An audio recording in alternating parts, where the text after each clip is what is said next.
আসসালামু আলাইকুম রহমতুল্লাহি ওবরাকাতুহু। আজকে আলোচনা করব কোন মাসে একটি রোজা রাখলে 100 বছরের নেকি লাভ হয়। এ সম্পর্কে মুসলিম শরীফ হাদিস আছে যে রজব মাসের 27 তারিখের রোজা 100 বছরের রোজা রাখার এবং 100 বছর জেগে ইবাদত করার সমান সব পাওয়া যায়, সুবহানাল্লাহ। এবং প্রথম তারিখের একটি রোজা এবং 3 দিনে রোজা ও 2 বছরের গুনাহ মাফের কাফারা হয়ে যায়, সুবহানাল্লাহ। কোনো ব্যক্তি যদি রজব মাসের 27 তারিখ একটি রোজা রাখে তাহলে 100 বছরের রোজা রাখার সব পাবে এবং 100 বছর জেগে সারা রাত জেগে ইবাদতবন্দি করার সব পাবে। এছাড়াও প্রথম তারিখে একটি রোজা রাখলে এবং 3 দিনে 3টি রোজা রাখলে 2 বছরের গুনাহ কাফারা হয়ে যায়।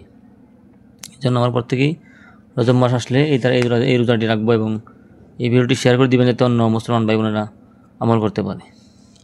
আল্লাহ রাব্বুল আলামিন আমাদের সবাইকে আমলটি করার তৌফিক দান করুন, আমিন। আসসালামু আলাইকুম ওয়া রাহমাতুল্লাহি ওয়া বারাকাতুহু।